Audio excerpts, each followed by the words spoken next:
de miséricorde. Ce matin, nous sommes venus ensemble auprès de toi, devant ton autel de grâce. Nous sommes venus en ces lieux pour te rendre tous les hommages que toi tu mérites, Père, pour te célébrer, pour te louer et pour te glorifier. Nous te sommes très reconnaissants, Dieu d'amour, pour tout le bienfait que tu nous as accordé tout au long de ces jours qui se sont écoulés jusqu'aujourd'hui. Nous voici devant toi, Père. Nous sommes venus en tant qu'enfants que tu as choisis par ta grâce et ta miséricorde. Nous sommes venus aussi, tels que nous sommes, avec nos péchés, avec toutes nos iniquités. Nous sommes venus déposer tout cela sur cet autel de grâce pour que toi tu nous donnes le repos nécessaire, pour que toi tu nous remplisses de ta joie, que tu nous donnes de ta sagesse, mais aussi de ta bénédiction. Ce matin, Père, lorsque nous nous sommes réveillés de notre sommeil, nous avons senti ta présence en nous. Nous avons senti la présence paternelle à travers le souffle de vie, à travers notre Dieu Tout-Puissant. Les choses que nous avons vues autour de nous, mais aussi à travers les jours nouveaux qui s'éclorent, afin que nous puissions nous souvenir que tu es bon et que tu es miséricordieux, Père Céleste. Auprès de ton autel de grâce, nous sommes tes enfants et nous nous agenouillons devant toi spirituellement. Nous voulons, Dieu d'amour, t'écouter à travers ta parole, mais aussi que ton Esprit Saint nous anime, que ton Esprit Saint nous éclaire, que nous puissions nous mettre sur le chemin de la marche vers le royaume de Dieu. Père d'amour, nous vivons dans un monde où beaucoup de choses viennent plutôt perturber notre vie quotidienne, où nous sommes flattés parfois par des choses de ce monde, où parfois nous ignorons, toi, le Dieu Tout-Puissant, Créateur de tout et de tous. Mais ici, nous nous souvenons vite que tu es le Dieu Tout-Puissant, que sans toi, il n'y aurait rien sur cette terre, il n'y aurait personne. C'est pourquoi toi, tu mérites tout, Dieu d'amour. Que ce matin, nous puissions lever tous nos hymnes vers ton trône de grâce. Que nous puissions célébrer le Dieu Tout-Puissant de notre cœur et de toute notre âme. Que nous puissions t'exalter, que nous puissions, notre Dieu Tout-Puissant, te louer. Bénis chaque enfant ici présent. Donne à chacun de nous, Père d'amour, la parole nécessaire dans l'âme, afin que nous puissions, encore une fois de plus, être animés par ce que nous pouvons entendre de toi. Nous prions pour ceux qui sont malades, nous prions pour ceux qui souffrent, nous prions pour ceux qui sont dans les épreuves, et nous les recommandons entre tes mains. Que Dieu d'amour, que tu bénisses chacun de tes enfants. Nous prions pour ceux qui sont absents, Père. Tu connais ceux qui travaillent à ces moments. Tu connais aussi notre Dieu Tout-Puissant, ceux qui sont fatigués, ceux qui se sont affaiblis dans la foi. Que tu les accompagnes, que tu les consoles à travers ta parole. Maintenant, Dieu d'amour, nous voulons être unanimes avec tous nos prédécesseurs dans la foi, mais aussi nous voulons être en communion avec notre apôtre et patriarche et notre apôtre. Donne-nous mieux et plus que nous pouvons te demander en parole. Exauce-nous au nom de notre Seigneur Jésus-Christ. Amen. Amen. Amen. Chers bien-aimés, frères et sœurs en Christ, la parole d'aujourd'hui se trouve dans le livre des Actes des Apôtres, dans son chapitre 1er, les versets 13 et 14. Quand ils firent arriver, ils montèrent dans la chambre haute où ils se tenaient d'ordinaire. C'était Pierre, Jean, Jacques, André, Philippe, Thomas, Barthélemy, Matthieu, Jacques, fils d'Alphée, Simon le Zélote et Gide, fils de Jacques. Tous d'un commun accord persévéraient dans la prière avec les femmes et Marie, mère de Jésus, et avec le frère de Jésus. Amen. Amen.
Mes chers bien-aimés, chers frères et sœurs, ce matin, nous sommes réunis ensemble autour de cet autel de grâce. Chacun de nous a un souhait. Le souhait le plus profond de chacun de nous, il est difficile que nous puissions le déceler ici sur cet autel de grâce, sauf le Dieu Tout-Puissant, le Souverain, le Créateur de notre cœur, où se cache justement ce souhait. Il voit ce qui est dans le plus profond de nous. Le souhait de chacun de nous, moi par exemple, mon souhait que Dieu puisse m'assister à chaque fois, que Dieu puisse me relever lorsque je tombe, que Dieu puisse se souvenir de moi pour le jour du Seigneur. Se souvenir de moi parce que je me suis mis à travailler aussi dans son œuvre, malgré que je suis un homme, et parfois je tombe chaque fois, mais je reviens auprès de lui pour lui dire, Père, si tu me regardes tomber et que tu me laisses par terre, alors je ne saurais rien faire. J'ai besoin de ta main, j'ai besoin que tu me secoues, j'ai besoin que tu m'aides. Les souhaits, c'est quelque chose que chacun de nous a dans son cœur. Il y en a qui ont les souhaits, peut-être aujourd'hui, de chercher Dieu pour qu'il leur donne de l'argent. C'est possible. Il y en a qui ont les souhaits aujourd'hui que Dieu puisse leur trouver. Quand je parle de l'argent, c'est de l'emploi. C'est du travail. Mais il y en a qui ont les souhaits aussi que Dieu puisse regarder leur santé. Qu'il leur donne leur santé parce qu'ils sont malades. Et il y en a qui ont des souhaits comme moi. Dieu puisse aider la famille. Les enfants grandissent. Les filles ont besoin de se marier. Ils ont besoin d'étudier. Les garçons, parfois, qui sont un peu foufous, ils cherchent à laisser tomber le chemin de la foi. Et ils veulent aller à côté. Et ils veulent peut-être prendre le langage de ces gens qui se trouvent dans le monde pour dire « Ah, l'Église, c'est pour les retardés. L'Église, c'est pour ces gens-là qui n'ont rien à faire les dimanches. Moi, j'ai quelque chose à faire. Moi, j'ai mes amis. Moi, j'ai mes copines, j'ai mes copains. Moi, j'ai des rendez-vous, des week-ends. Moi, j'ai le football à jouer. Moi, j'ai des fêtes à participer. » Alors, le souhait, il est aussi pour ces jeunes-là. Pour nous, les parents, notre souhait, que Dieu puisse leur donner encore une fois de plus la confiance. La confiance de venir auprès de lui. qu'ils enlèvent ces doutes qu'ils ont dans leur cœur. Qu'ils enlèvent les doutes de dire que Dieu n'existe pas, que Dieu ne fait rien pour moi. Il y a des questions parfois qui nous arrivent de certaines personnes qui disent, si Dieu existait, pourquoi est-ce que le monde est rempli de malheur, de souffrance? Où est Dieu? Pourquoi est-ce que Dieu ne peut pas aider?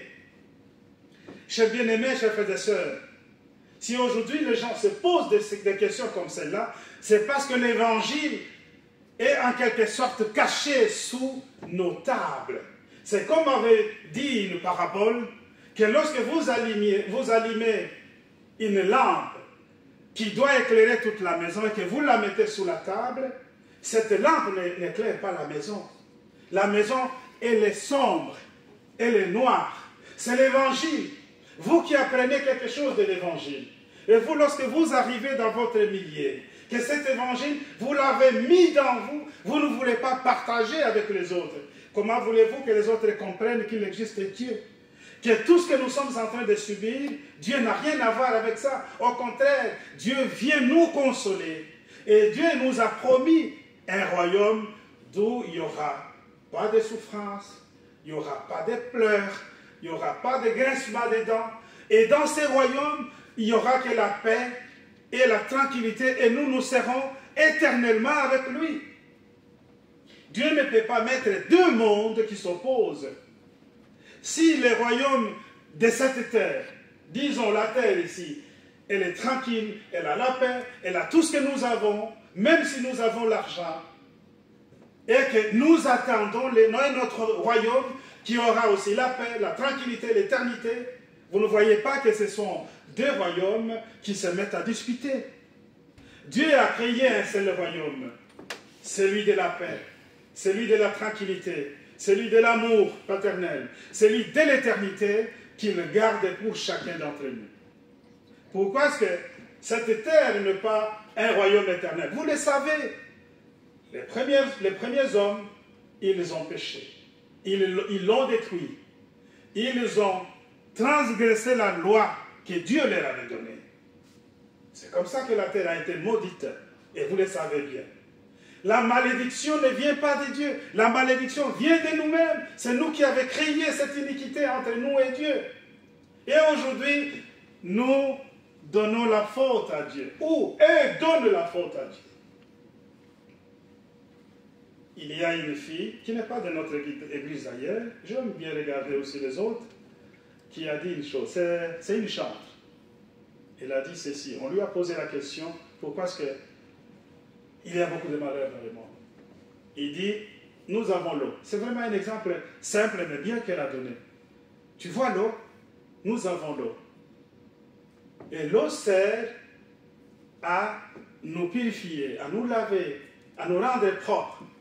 Et si la personne ne s'approche pas de l'eau, et si la personne ne se lave pas, et si la personne ne peut pas se servir pour s'assainir, comment veux-tu que l'eau puisse laver cette personne?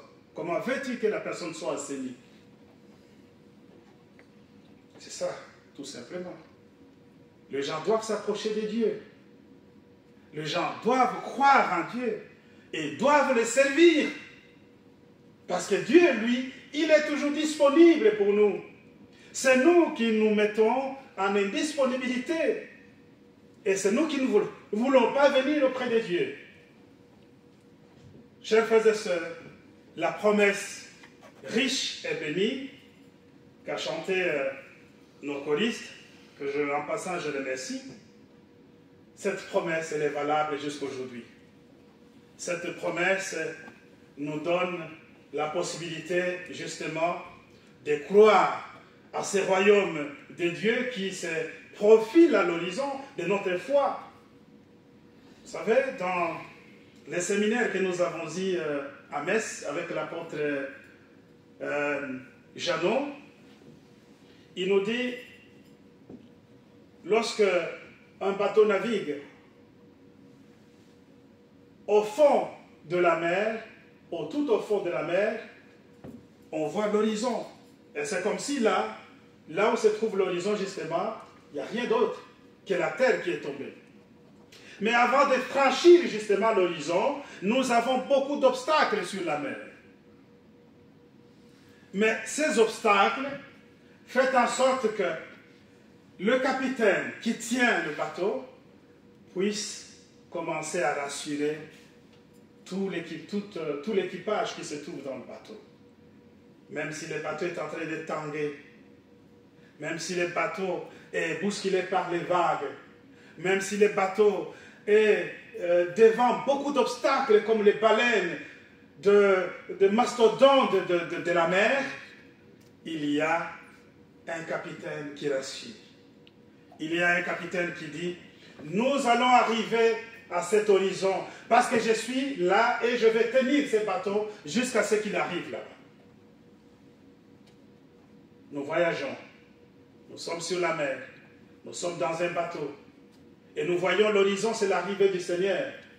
Et avant l'arrivée du Seigneur, il y a les vagues, il y a les mastodontes de la mer, il y a le vent violent, il y a les perturbateurs, le diable. Et nous, qu'est-ce que nous faisons? Nous faisons confiance en Jésus-Christ. Excusez-moi. C'est lui, le capitaine de ce bateau. Même si ce bateau tangue, il va nous amener jusqu'à l'horizon. Et cet horizon, c'est le royaume de Dieu que nous aspirons tous. En ce jour de son ascension, il a rassuré ses disciples. L'apôtre vient de dire quelque chose de très important par rapport à ce service divin. Il dit, nous sommes en train de vivre ce moment depuis la passion de Jésus-Christ jusqu'à son ascension, à beaucoup d'événements qui se sont multipliés et qui concouraient justement autour du Seigneur, qui était le centre de tous ces évangiles qu'aujourd'hui nous lisons, ou de tous ces chapitres, comme les actes des apôtres que nous venons de lire. Et tout ça, c'est pour préparer les enfants de Dieu, préparer les disciples, les apôtres, les sœurs et la mère de Jésus-Christ et ses frères qui étaient là pour le royaume de Dieu. Ces gens ont reçu une promesse qui était riche, qui était bénie. Et cette promesse, le Seigneur leur dit, je serai avec vous, quoi qu'il arrive. Vous ne serez pas seuls. Je serai toujours avec vous. Parce qu'ils avaient quand même l'angoisse. Les pauvres. Ils ne savaient pas quoi faire. Mais le Seigneur qui les rassurait, qui était dans les rangs de siens, devait partir. Et il leur donne l'assurance. Je ne vous laisse pas seuls. Je m'en vais et je vous enverrai le Saint-Esprit qui va continuer à travailler, qui va continuer à vous donner la force, la consolation, mais aussi qui va vous éclairer. Le Saint-Esprit, il va vous éclairer pour que vous puissiez donner l'évangile de la Judée à la Samarie jusqu'aux extrémités de la terre. Vous allez commencer de la Judée. La Judée, c'était des Juifs autour de Jésus. Mais il annexe le Samaritain, il dit aussi à la Samarie, qui était comme les opposants des Juifs. Vous le savez bien, dans la Bible, on dit, lorsque Jésus vient vers le Samaritain lui rappelle, toi tu n'es pas le bienvenu ici, parce que tu vas vers les Juifs. Lorsqu'il va vers les Juifs lui disent, mais tu n'es pas le bienvenu vers nous, parce que toi, tu vas aller jusqu'aux Samaritains. Et nous et le Samaritain, nous ne nous entendons pas. Le Seigneur est venu justement pour briser cette colonne, pour briser cette ligne qui séparait les gens, qui séparait les tribus, qui séparait les nations. Il était le seul et l'unique Dieu, et qui avait créé et les Juifs, et les Samaritains, et toutes les nations. C'est pourquoi il a apporté à lui les saluts, et ces saluts n'étaient pas seulement pour les Juifs, C'était pour toutes les nations du monde. Chers bien-aimés, chers frères et sœurs, alors dans cette promesse, ils vont attendre dans un lieu qu'ils savent, propre savent. Ils sont retournés à Jérusalem après l'ascension du Seigneur. L'ascension, c'est la montée du Seigneur au ciel. Ils l'ont assisté, ils étaient là. Et quand je lis justement ce message, ces deux versets, 2 Actes des Apôtres, chapitre 1er, je me dis justement que sur la montagne de l'ascension de Jésus-Christ, finalement, il y avait aussi des femmes. Il y avait aussi sa mère. Il y avait aussi ses frères. Il n'y avait pas que des disciples des apôtres. Et tous ces gens qui l'ont vu, alors que les anges sont venus pour leur dire, « Hé, vous, les Galiléens, qu'est-ce que vous regardez? C'est Jésus qui a été avec vous, qui vous a tout appris, tel qu'il vous a dit qu'il montait au ciel et qu'il vous enverrait le Saint-Esprit. De la manière qu'il monte au ciel, c'est de la même manière qu'il reviendra vers vous. » Chers bien-aimés, chers frères et sœurs, et ces Galiléens ont été encore rassurés par leurs anges qui ont été envoyés par Dieu. Et ces gens, ils ont pris la route, ils sont retournés à Jérusalem, et la Bible nous dit, ils sont montés dans la chambre haute. Pourquoi ils vont dans la chambre haute? Mais ils sont encore craintifs. Qu'est-ce que vous imaginez? Ils ont encore la peur. Ils ont encore la peur. Si bien qu'ils ont vu que toutes les promesses commençaient à se concrétiser. De la mort, la résurrection, l'ascension. Et le Seigneur, depuis la résurrection jusqu'à son ascension, n'a pas cessé d'apparaître au milieu de ses disciples pour les renseigner, pour les renforcer, pour leur donner de l'espoir. Mais ils n'étaient que des humains. Ils n'étaient pas des dieux. Ces messages qu'ils recevaient, c'est de la même manière que nous recevons ici le Saint-Évangile dans la maison du Seigneur. Maintenant, quitte à nous, lorsque nous recevons les messages, lorsque nous sortons dehors, qu'est-ce que nous faisons avec ces messages? C'est ce qu'on avait dit la fois passée ici. Ces messages s'enfuient dans notre corps ou dans notre cœur et c'est fini. On n'en fait plus rien avec. De la même manière aussi, ces disciples qui étaient humains comme nous, ils ont écouté la parole de Dieu à travers le Seigneur Jésus-Christ. Alors, ils sont rentrés, ils étaient encore craintifs. Ils avaient peur. Peur des Juifs qui pouvaient les persécuter. Peur de toutes les promesses mauvaises qui venaient dans tous les sens. Lorsqu'on disait, il était venu pour vous délivrer. Il était venu, vous avez dit, il était venu pour délivrer les royaumes d'Israël. Où est-ce qu'il est? Vous savez, il y a quelque chose que moi je vis, que j'ai un peu réfléchi. Pourquoi est-ce que les disciples sont les témoins de l'ascension? C'est pour qu'on ne vienne pas leur dire que le Seigneur est monté au ciel sans qu'ils le voient de leurs yeux. Mais la prédication serait un peu dans l'ambiguïté, si je peux me permettre le terme. Parce que ces gens-là, lorsque le Seigneur meurt sur la croix, lorsqu'on l'enterre, lorsqu'il ressuscite, ils n'étaient pas là pour le voir quand il était en train de ressusciter. Ils ne l'ont pas vu.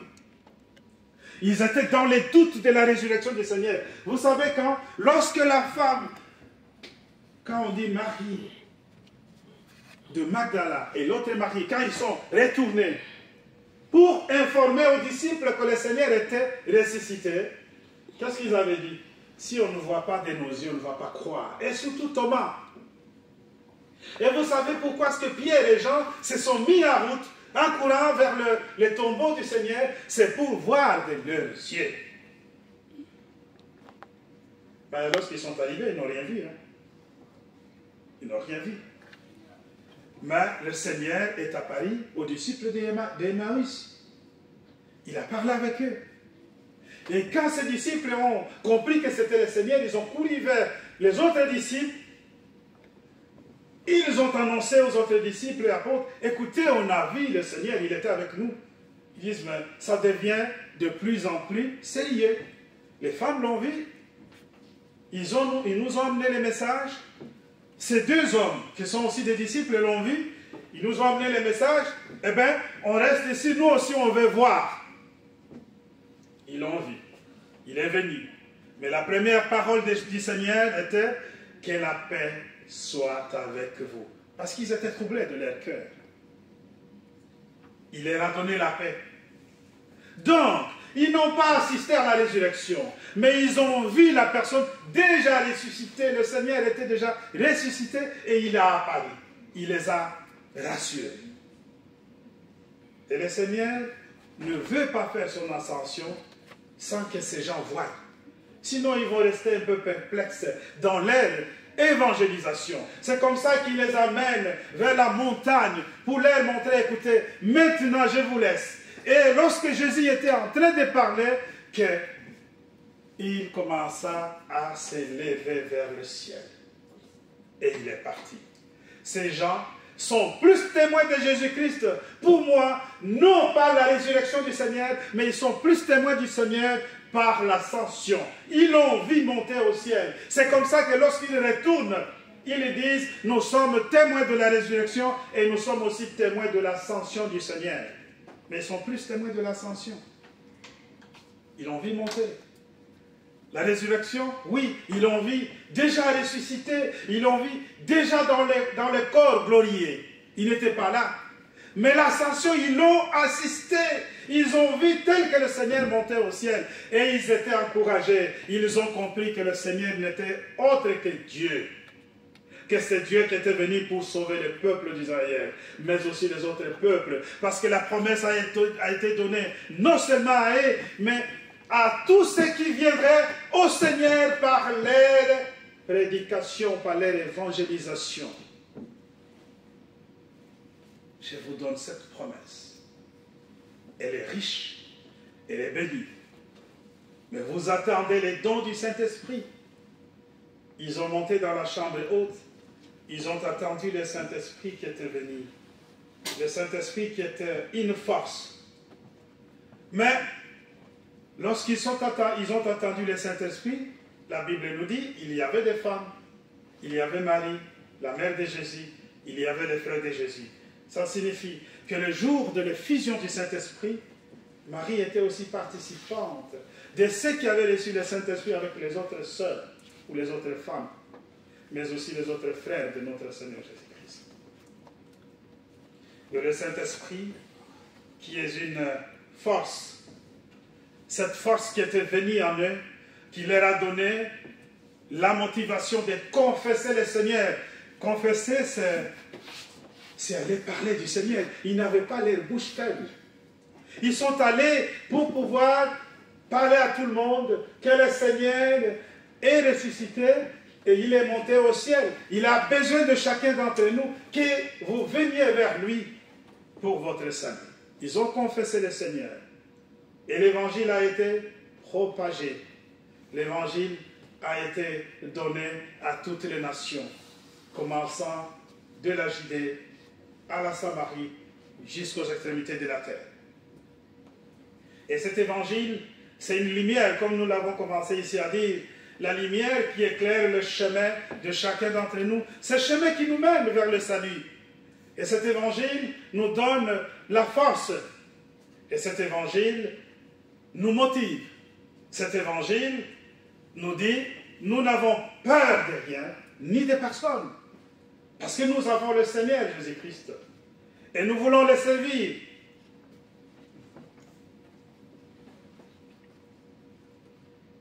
Ils étaient tous unanimes. Que signifie unanime? Ils étaient en union.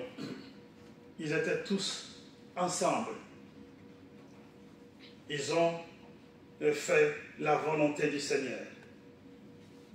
Lorsqu'on regarde aujourd'hui l'Église d'aujourd'hui, les gens qui sont en attente, nous n'attendons pas le Saint-Esprit aujourd'hui. Nous l'avons déjà eu par l'imposition des mains des apôtres. Parce que c'est à eux que la mission a été donnée. Lorsque nous regardons l'Église aujourd'hui, Elle est en attente. Elle attend le retour du Seigneur. Et que ce retour du Seigneur, nous l'attendons dans l'unanimité, dans la communion, dans la compréhension, dans la lumière de l'Évangile aussi. On ne peut pas attendre le Seigneur tout seul, sans écouter la parole, sans confesser ses péchés, sans avoir le pardon du péché que nous commettons tous les jours, sans se souvenir de tous les bienfaits de notre Dieu Tout-Puissant à travers toutes les bénédictions que nous recevons, sans appliquer l'amour. Vous savez, ce matin, je suivais aussi l'apôtre Patriarche. C'est un verset qui m'est très intéressant. J'ai ouvert mon téléphone sur YouTube, je suis allé chercher l'apôtre Patriarche. Souvent je le fais, le dimanche. Je vois une prédication de lui pendant le Covid-19. Et il s'adressait à la population chrétienne de l'Église apostolique du Congo, de tous les chrétiens, je peux dire, parce que ce n'est pas seulement l'Église apostolique. Et ça, je vis c'était dans le livre de Colossiens, dans son chapitre 1er, les versets 12 et 14. Qu'est-ce que l'apôtre dit? Rendez grâce au Père qui vous a rendu capable d'avoir part à l'héritage de saints dans la lumière. Il nous a délivrés de la puissance des ténèbres et nous a transportés dans le royaume de son Fils bien-aimé, en qui nous avons la rédemption, le pardon des péchés. Rendons grâce au Père qui nous a rendus capables d'avoir part à l'héritage. Rendre grâce au Père, c'est célébrer le Dieu Tout-Puissant. Il nous a rendus capables d'avoir part à la résurrection, à l'héritage de son Fils. C'est lui qui méritait tout ce qui est au ciel, c'est le Seigneur Jésus-Christ. Parce qu'il a remporté la victoire sur le mal et sur la mort. Et nous, on nous dit, lorsque nous rendons grâce à notre Dieu Tout-Puissant, il nous fait part de l'héritage de son Fils. Parce que nous les rendons grâce, parce que nous les reconnaissons, parce que nous l'exaltons, parce que nous les louons. Et à cela, nous sommes associés à être des bénéficiaires de l'héritage du Seigneur. Il nous a délivrés de la puissance des ténèbres et nous a transportés dans le royaume de son Fils bien-aimé. Il nous a délivrés de la puissance des ténèbres. Le royaume des ténèbres existe. Chers bien-aimés, chers frères et sœurs, ici dans cette terre, ce royaume des ténèbres fait encore plus de mal. Vous le savez très bien. Mais le mal du royaume des ténèbres, il est bien peint. Il est comme un bien. Et l'apôtre a donné un exemple. Nous sommes des enfants de Dieu. Lorsqu'on nous dit que le mal c'est mal, le bien c'est bien, ce que nous devions faire, nous, c'est faire du bien. Nous ne pouvons pas faire du mal. Il donne un exemple de ce qui se passe, par exemple, dans nos pays. Il dit, ça existe au Congo, ça existe aussi ici en Europe. C'est un peu moins en Europe, mais c'est plus au Congo. En Europe, peut-être c'est maquillé, c'est un peu avec beaucoup d'intelligence. La corruption, le vol d'argent. Il a donné cet exemple. Il dit, lorsque vous voyez ceux qui vous dirigent, par exemple, ils sont en train de mettre la main sur la richesse qui devrait servir toute la population et tout le peuple. Ils mettent la main sur cela, et vous, les petits peuples, vous dites, ah, moi, si je trouve aussi l'occasion de prendre, je vais prendre, parce que ceux qui sont devant nous, ils prennent aussi. Hein. Quand est-ce que tu vas faire du bien? Parce que le mal, il est mal, le bien, il est toujours bien. Et lorsque toi tu dis, moi je fais parce que l'autre a fait, parce que c'est l'autre là, c'est parce qu'il est mon chef, c'est parce que c'est lui qui dirige, c'est lui qui a le pouvoir, s'il le fait, moi aussi je vais le faire.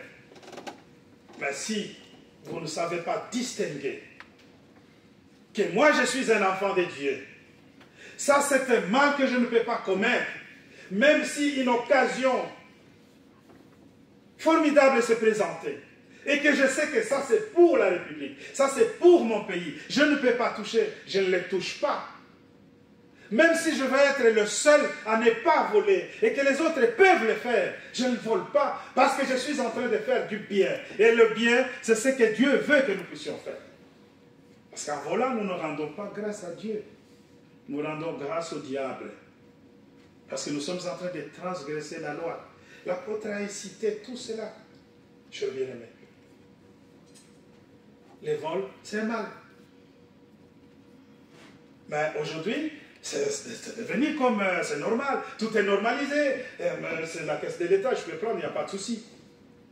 Moi, je parle ça souvent, plus surtout pour la RDC, le Congo. Que les gens n'ont pas peur de prendre de l'argent qui doit servir à la République. Mais parmi ces gens-là, il y a les enfants de Dieu, qui ont aussi des postes de responsabilité, qui eux aussi mettent la main dans ce qui devrait servir toute la cité.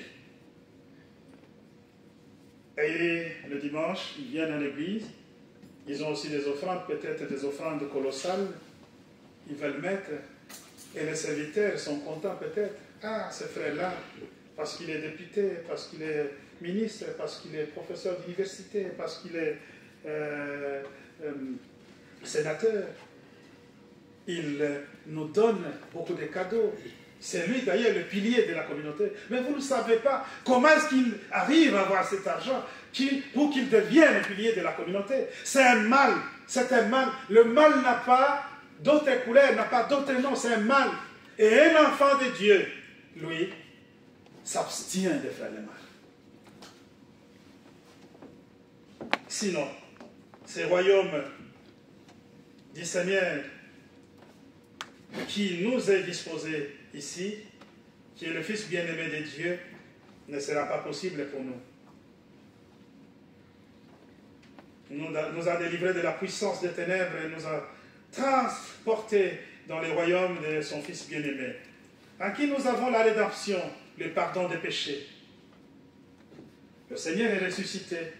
Ce qu'il promet à ses disciples, à toutes les femmes qui étaient là, à ses frères aussi qui étaient là, qui sont allés dans leur chambre haute, il leur promet la rédemption. Il leur promet le pardon des péchés. Il donne la mission aux apôtres à les prêcher la repentance et le pardon des péchés. Que les gens se répandent, que les gens aient le pardon des péchés et qu'ils viennent auprès de moi et qu'ils reçoivent les royaumes que mon Père m'a donnés. Je leur donnerai aussi ces royaumes. Parce que c'était le royaume de son Fils bien-aimé. Et cet héritage, il veut le partager avec nous qui sommes que des pauvres pécheurs qui tombent tous les jours. Chers frères et sœurs,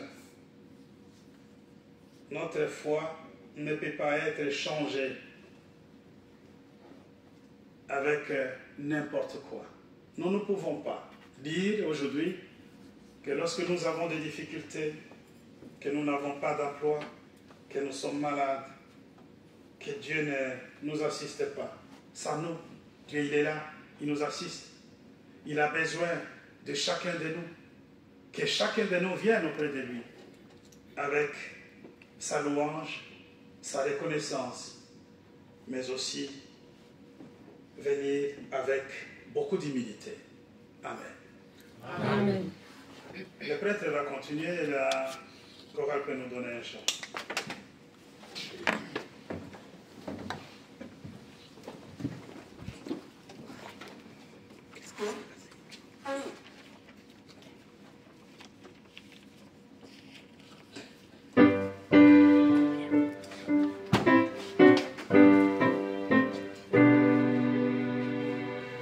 Chantons que dans les cieux, nos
chers prêtres, pour cette prédication enrichissante.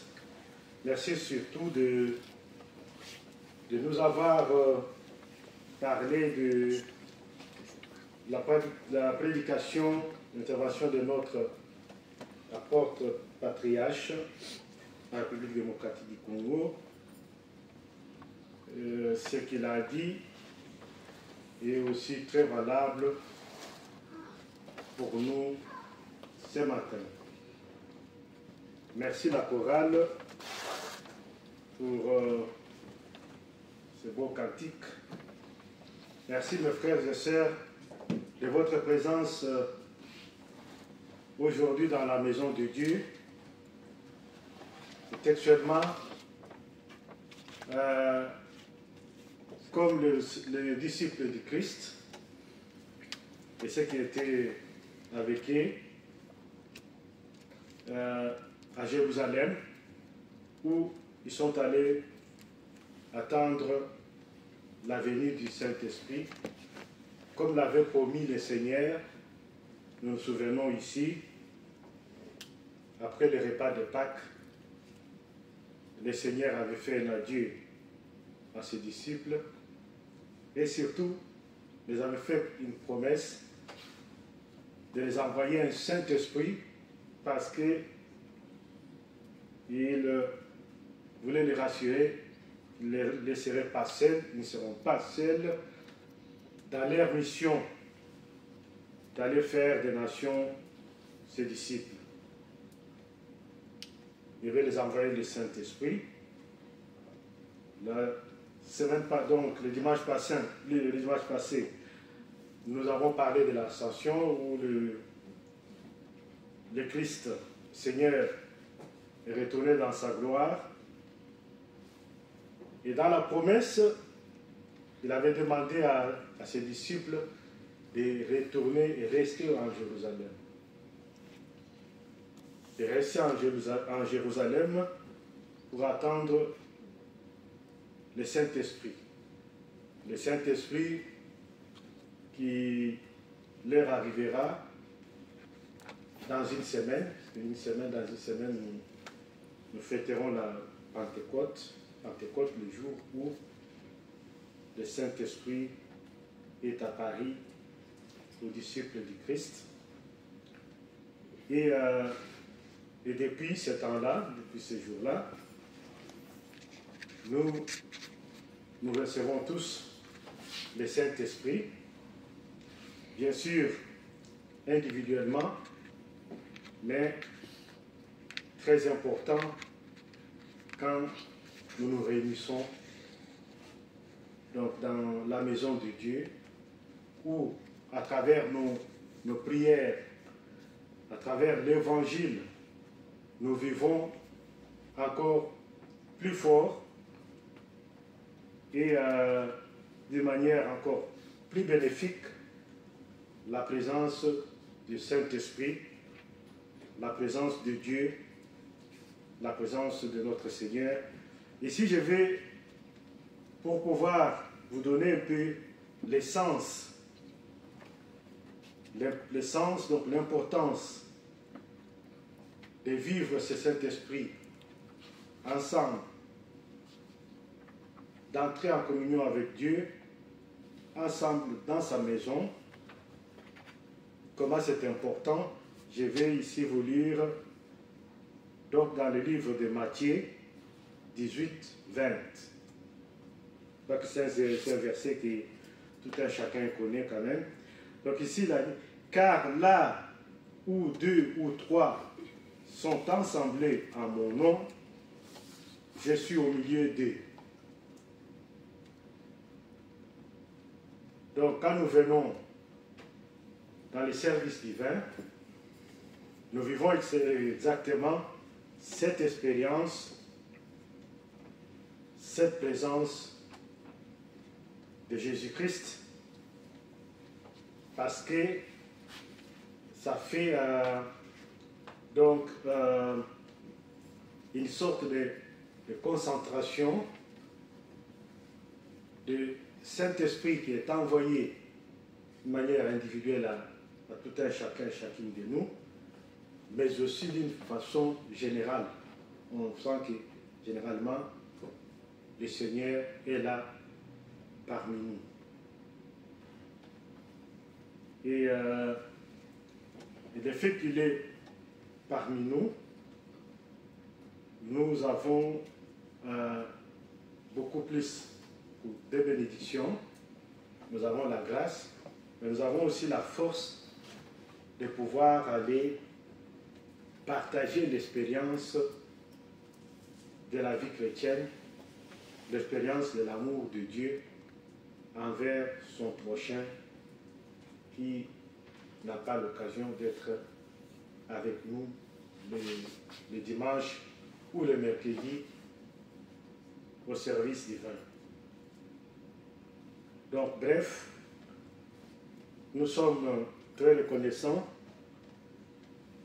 de cette chance, moi j'appelle ça une chance, que le bon Dieu nous a donnée d'être ses enfants et de venir de temps en temps dans sa maison pour profiter de sa grâce au nom puissant de son Fils, notre Seigneur, notre Sauveur, Jésus-Christ, notre lumière. Amen. Amen. Mettons-nous ensemble, chers bien-aimés, comme l'a dit notre Prêtre, pour que nous puissions renforcer notre lien de communion, mais aussi d'attente pour le retour de notre Seigneur Jésus-Christ. Le disciple était au pied de l'ascension du Seigneur, mais ils ont reçu une mission de retourner à Jérusalem et d'attendre l'effusion du Saint-Esprit. C'est la chose qu'ils avaient faite.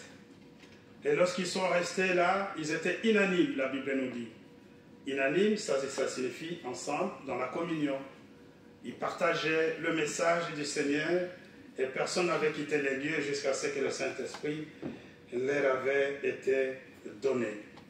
Et lorsqu'ils ont reçu le Saint-Esprit, ils ont eu la force, ils ont eu la lumière, ils ont eu l'éclairage pour l'Évangile, mais ils ont commencé à prêcher de la Judée, passant par la Samarie, jusqu'aux extrémités de la terre, pour que les nations deviennent les disciples du Seigneur.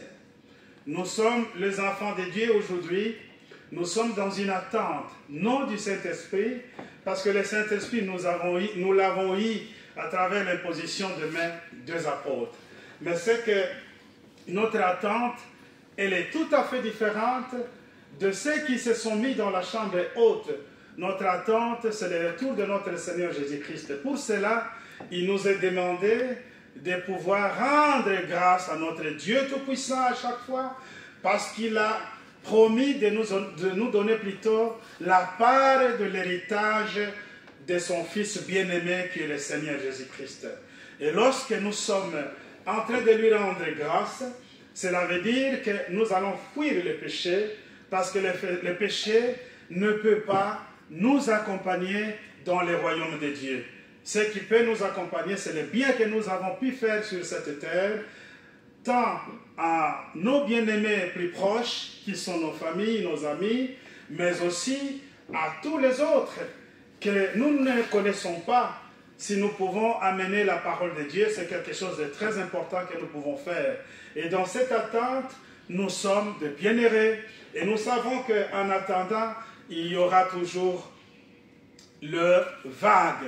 Il y aura toujours des difficultés, il y aura toujours des moments difficiles à traverser, comme le bateau qui tangue dans la mer, où il y a le vent, où il y a le vague, où il y a aussi le baleine qui sont des animaux, de mastodontes de la mer qui peuvent renverser ces bateaux, mais l'assurance, elle est ferme parce que nous avons notre Seigneur Jésus-Christ, lui qui est le capitaine de ces bateaux, lui qui va nous amener jusqu'au bon port. Le bon port, c'est son royaume, c'est l'éternité que nous vivrons ensemble avec notre Dieu Tout-Puissant. Que tout cela puisse rester ancré dans votre cœur aujourd'hui et éternellement. Amen. Amen. La Sainte Seine, chers bien-aimés, vous le savez bien, c'est le sacrifice du Seigneur. Il a fait pour que nous puissions nous aussi nous souvenir de tous ces bienfaits, de la grâce qu'il a disposée à nous à travers le sacrifice expiatoire. Et la Sainte Seine nous accompagne tout au long de notre vie spirituelle afin que nous ne puissions pas rater justement la venue de notre Seigneur Jésus-Christ.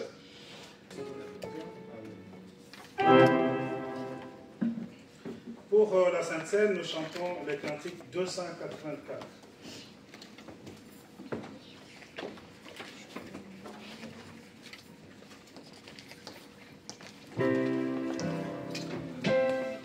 Le corps et le sang de Jésus sont donnés pour toi.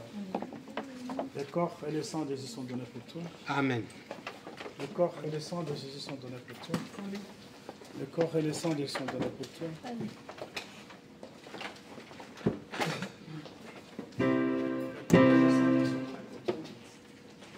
Le corps et le sang de Jésus sont donnés pour toi. Le corps et le sang de Jésus sont donnés pour toi. Le corps et le sang de Jésus sont donnés pour toi. Attention, il y a des faits. Le corps et le sang de Jésus sont donnés pour toi. Amen.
Nous allons remercier le Seigneur.